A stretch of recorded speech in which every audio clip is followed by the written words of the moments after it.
Assalamualaikum warahmatullahi wabarakatuh. Selamat pagi teman-teman dan selamat pagi juga saya ucapkan kepada Bapak Andri Wicaksono yang telah memberikan waktu kepada kelompok kami untuk membahas materi pembelajaran keterampilan menyimak. Nah, namun sebelum itu izinkanlah saya untuk memperkenalkan anggota kelompok kami. Yang pertama, Dewa Gede Krisnawardana, saya sendiri selaku moderator sekaligus penyaji pertama. Yang kedua ada Rizky Agung Ramadhani selaku penyaji kedua. Yang ketiga ada Cindy Sintiari selaku penyaji ketiga, dan yang terakhir ada Mayeska Andini selaku penyaji keempat. Nah, langsung saja materi yang pertama yaitu keberhasilan pembelajaran menyimak. Nah, minggu lalu kita sudah mempelajari materi keterampilan menyimak. Nah, sedikit mengulas apa yang itu yang disebut dengan menyimak. Ada yang tahu? Baiklah, menyimak adalah proses mendengarkan lambang-lambang bunyi untuk mendapatkan suatu informasi yang dilakukan secara sengaja dengan penuh perhatian disertai pemahaman ataupun apresiasi ataupun interpretasi dalam menangkap isi yang terkandung di dalamnya. Nah, tahukah teman-teman, keberhasilan menyimak itu bergantung pada dua kondisi. Yang pertama yaitu peran guru. Kenapa peran guru? Di mana di sini peran guru itu harus memberikan teladan sebagai penyimak yang kritis dan pembicara yang efektif, serta harus menggunakan strategi-strategi yang efektif. Nah, yang kedua ada peran siswa. Nah, di mana peran siswa ini setiap siswa itu yang berpartisipasi dalam diskusi harus memiliki informasi tertentu yang akan disampaikan kepada teman-temannya dan saling memberikan ataupun menerima informasi yang didapatkan. Nah, lalu muncul pertanyaan, apa sih tantangan yang harus di apa sih tantangan yang harus dihadapi oleh pengajar kemampuan menyimak? Nah, tantangannya itu bagaimana sih seorang pengajar itu dapat memberikan kesempatan pada anak didiknya untuk mengontrol isi materi yang akan dibahas di kelas dan mempersonalisasikan materi tersebut agar mereka dapat merasa terlibat dengan topik yang sedang dibahas, yang pada akhirnya itu akan membuat kegiatan yang diadakan di kelas itu lebih bervariasi. Nah, contohnya guru dapat meminta siswa ataupun siswinya untuk mendengarkan rekaman audio mengenai seseorang yang sedang memperkenalkan diri. Kemudian siswa tersebut diminta untuk membuat pernyataan atau pertanyaan untuk mewawancarai rekan sebayanya mengenai topik yang sama. Nah, di sini kelompok kami ada contoh videonya, silahkan disimak.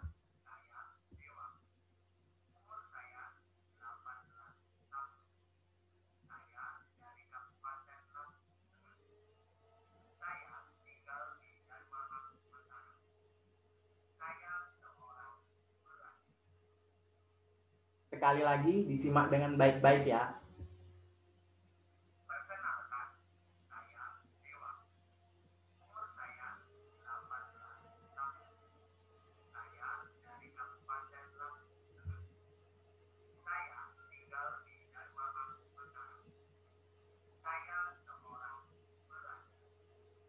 Nah, sudah disimak? Nah, sekarang teman-teman bisa dong menyebutkan apa sih yang disampaikan dari tokoh yang ada di video tersebut setelah disimak. Baik, kita bisa mengetahui nama beliau, usia beliau, asal pekerjaan beliau, dan lain sebagainya. Nah, yang kedua ada kemampuan menyimak di sekolah dasar. Nah, yang pertama dimulai dari taman kanak-kanak, di mana menyimak di taman kanak-kanak ini menyimak dengan teman sebaya. Nah, yang kedua menyimak dengan media dongeng ataupun cerpen, di mana di mana kemampuan ini mengembangkan waktu perhatian yang amat panjang terhadap cerita dongeng ataupun cerita sehingga dapat mengingat petunjuk-petunjuk ataupun pesan-pesan yang sederhana. Nah, yang kedua ada kelas 1. Nah, kelas 1 ini dimulai dari umur 5 sampai 7 tahun, di mana menyimak ini untuk menjelaskan atau menjernihkan pikiran ataupun mendapat jawaban atas pertanyaan. Nah, pada kemampuan ini dapat mengulangi secara tepat apa yang telah didengarkan. Nah, yang ketiga ada kelas 2. Nah, kelas 2 ini dari umur 6 sampai umur 8 tahun. Nah, pada kemampuan ini, menyimak dengan kemampuan ini memilih yang meningkat, sehingga sadar akan situasi bila sebaiknya menyimak atau pun sebaliknya. Nah, yang keempat ada kelas 3 dan kelas 4. Nah, umurnya dari 7 sampai 10 tahun. Nah, pada kemampuan ini siswa sungguh sadar akan nilai menyimak sebagai sumber informasi dan menyimak laporan orang lain dengan maksud tertentu ataupun menjawab pertanyaan yang bersangkutan. Nah, yang terakhir ada kelas 5 dan kelas 6. Nah, pada kemampuan ini dapat menyimak secara kritis terhadap kekeliruan ataupun kesalahan. Lalu menyimak pada aneka ragam ataupun cerita sehingga siswa itu memperoleh kesenangan ataupun hal-hal yang baru. Baik, materi yang selanjutnya akan disampaikan oleh Rizky Agung Ramadhani. Selaku Rizky Agung Ramadhani, saya persilahkan. Terima kasih kepada moderator. Saya akan melanjutkan materi. C. Peningkatan kemampuan menyimak. Ada 5 prinsip yang harus dipertimbangkan dalam proses meningkatkan kemampuan menyimak pada awal, khususnya di SD. 1. Perbanyak pemberian materi visual, misalnya dengan gambar-gambar, ekspresi wajah, gerakan mimik, dan pantomim. 2. Setiap input bahasa lisan yang diberikan harus diucapkan dengan jelas, perlahan, dan berulang. Yang ketiga, jangka waktu konsentrasi anak biasanya terbatas. Oleh karena itu, hindarkan pemberian kegiatan yang terlalu banyak. Yang keempat, memastikan pemahaman siswa hendaknya dilakukan pada saat kegiatan menyimak berlangsung. Yang kelima, kegiatan menyimak tidak semata-mata siswa duduk diam dan konsentrasi mendengarkan bahasa lisan, akan tetapi bisa juga diiringi dengan gerakan. Kegiatan menyimak itu sendiri memiliki beberapa tipe yang sesuai dengan kegiatan yang dilakukan oleh siswa. Di antaranya, A. Menyimak dengan intensif, yang bertujuan agar peserta didik dapat mengetahui mengenai komponen-komponen dalam berbahasa. Yang B. Menyimak yang bersifat responsif terhadap materi-materi pendek dalam bentuk pemberian salam, pertanyaan, perintah, dan lain-lain. Yang C. Selektif. Pada tipe ini, kegiatan dititik diberatkan pada kegiatan-kegiatan menyimak yang bertujuan agar peserta didik dapat melakukan scanning pada materi yang disampaikan. Yang D. Extensive listening. Tipe kegiatan ini menyuguhkan materi yang lebih panjang daripada tipe lainnya. Misalnya rekaman saat seorang pengajar sedang memberikan kuliah pada mahasiswa dan percakapannya yang melibatkan beberapa orang. D. Pembelajaran menyimak dan efektif. Yang efektif. Tujuan pembelajaran menyimak di sekolah adalah agar siswa mempunyai kemampuan dalam aspek kognitif, psikomotor, dan afektif. Menurut Jago Tarigan, pembelajaran menyimak merupakan satu proses dalam pembelajaran tersebut, melibatkan 7 komponen, yaitu siswa, guru, tujuan, bahan, metode, media, dan evaluasi. Selain penyimak harus mempunyai kemampuan berseragam sebelum mengikuti pembelajaran menyimak. Guru diharapkan mampu mengetahui kemampuan daya simak siswanya. Untuk dapat mengetahui daya simak siswanya, guru mengupayakan agar penyimak mau mengadakan pendugaan terhadap daya simaknya. Dengan mengetahui daya simaknya, siswa diharapkan guru akan mengetahui kesulitan yang dialami sehingga mampu memberi solusi yang tepat untuk mengatasi kesulitan yang dialami siswanya. Sekian, terima kasih. Saya kembalikan kepada moderator. Baik, terima kasih kepada Rizky Agung Ramadhani. Selanjutnya kepada penyaji ketiga, Cindy Sintiari, saya persilahkan. Baik, terima kasih kepada moderator. Di sini saya akan melanjutkan materi. Metode dan teknik pembelajaran menyimak. Banyak metode pembelajaran menyimak di sekolah dasar kelas rendah. Di antaranya, yang pertama, metode berkisah. Diberikan oleh guru di depan kelas dengan membawakan sebuah kisah.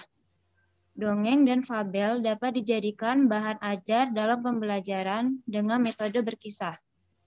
Metode berkisah tidak semata-mata disampaikan monoton dengan narasi, tetapi perlu selingan dialog dan humor dengan suara berubah-ubah.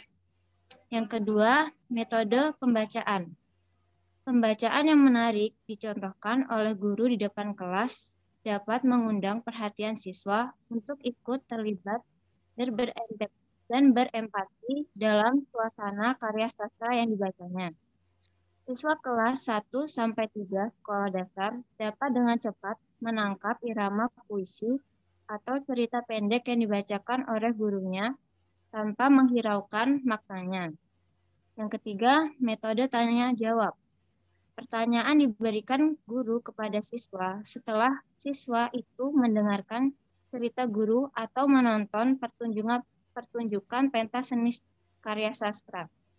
Pertanyaan-pertanyaan yang diajukan untuk ukuran kelas rendah biasanya lebih sederhana, seperti siapa tokoh dalam cerita tersebut, di mana kisah tersebut terjadi, dan sebagainya. Dan yang terakhir, metode penugasan. Guru dapat memberi tugas membaca, mendengar, ataupun menonton pertunjukan karya sastra, baik di dalam kelas ataupun sebagai pekerjaan rumah. Teknik pembelajaran menyimak. Yang pertama itu ada teknik pirate storytelling atau cerita berpasangan. Merupakan teknik yang memperhatikan skemata atau latar belakang pengalaman siswa dan membantu siswa mengaktifkan skemata agar bahan pembelajaran atau pelajaran menjadi lebih bermakna.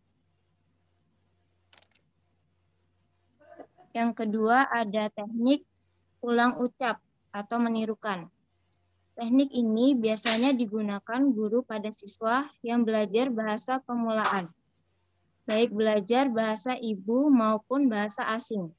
Teknik ini digunakan untuk memperkenalkan bunyi bahasa dengan pengucapan atau lafal yang tepat dan jelas oleh guru. Yang ketiga ada teknik informasi beranting. Guru memberikan informasi kepada salah seorang siswa, kemudian informasi tersebut disampaikan kepada siswa di dekatnya. Begitu seterusnya. Informasi disampaikan secara beranting. Siswa yang menerima informasi terakhir mengucapkan keras-keras informasi tersebut di hadapan teman-temannya. Dengan demikian, guru tahu apakah informasi itu tetap sama dengan sumber pertama atau tidak. Jika tetap sama, berarti daya simak siswa sudah cukup baik. Akan tetapi, bila informasi pertama berubah setelah beranting, ini berarti daya simak siswa masih kurang. Yang keempat, ada teknik satu mulut satu kelas. Guru membacakan sebuah wacana yang dapat berupa artikel atau cerita di hadapan siswa. Dan siswa diminta menyimak baik-baik. Sebelum siswa menyimak, guru memberi penjelasan tentang apa yang pernah disimak. Setelah guru selesai membacakannya, guru dapat meminta siswa seperti menceritakan kembali isi materi yang disimaknya, menyebutkan urutan ide pokok dari apa yang disimak, menyebutkan tokoh atau pelaku cerita dari apa yang disimaknya, menemukan makna yang tersurat dari apa yang disimaknya, menemukan makna yang tersirat dari apa yang disimaknya, menemukan ciri-ciri atau gaya bahasa yang digunakan dalam wacana yang dibacakan, dan yang terakhir, menilai isi dari apa yang disimaknya. Yang kelima, teknik satu rekaman satu kelas. Guru terlebih dahulu menyiapkan rekaman melalui kaset, CD ataupun laptop yang berisi ceramah, pembacaan puisi, pidato, dongeng atau cerita, drama, dan sebagainya. Kemudian, guru memberikan petunjuk-petunjuk sebelum kaset diputar tentang hal-hal yang perlu disimak. Setelah itu, guru memutar rekaman yang telah disiapkan sebelumnya. Siswa diminta menyimak baik-baik. Rekaman dapat diputar ulang bila siswa belum dapat mengikuti tentang apa yang diputar. Kemudian, siswa diberikan tugas menjawab pertanyaan-pertanyaan untuk menguji pemahamannya terhadap rekaman yang disimaknya. Yang keenam, ada teknik group closure. Dalam penggunaan teknik ini, guru membacakan sebuah wacana sekali. Siswa diminta menyimak baik-baik, kemudian guru membacakan lagi wacana tersebut dengan cara membacakan paragraf awal penuh. Sedangkan paragraf berikutnya ada beberapa kata atau kelompok kata yang dihilangkan. Setelah itu, tugas siswa adalah memikirkan konteks wacana dan mengisi tempat yang kosong dengan kata-kata atau peristilahan atau kelompok kata yang asli dari wacana yang dibacakan sebelumnya. Yang ketujuh, ada teknik parafrase. Dalam penggunaan teknik ini, guru terlebih dahulu menyiapkan sebuah puisi atau untuk disimak oleh siswa. Setelah itu, guru membacakan puisi yang telah disiapkan dengan jelas. Kemudian, setelah siswa selesai menyimak, siswa secara bergiliran disuruh menceritakan kembali isi puisi yang telah disimaknya dengan kata-kata sendiri. Yang kedelapan, teknik simak libat cakap. Sesuai dengan nama tekniknya, penyimak terlibat dalam pembicaraan. Dalam pelaksanakan teknik ini, guru dapat menugaskan siswa mengadakan wawancara. Misalnya dengan wali kelas, guru bahasa Bali, budayawan.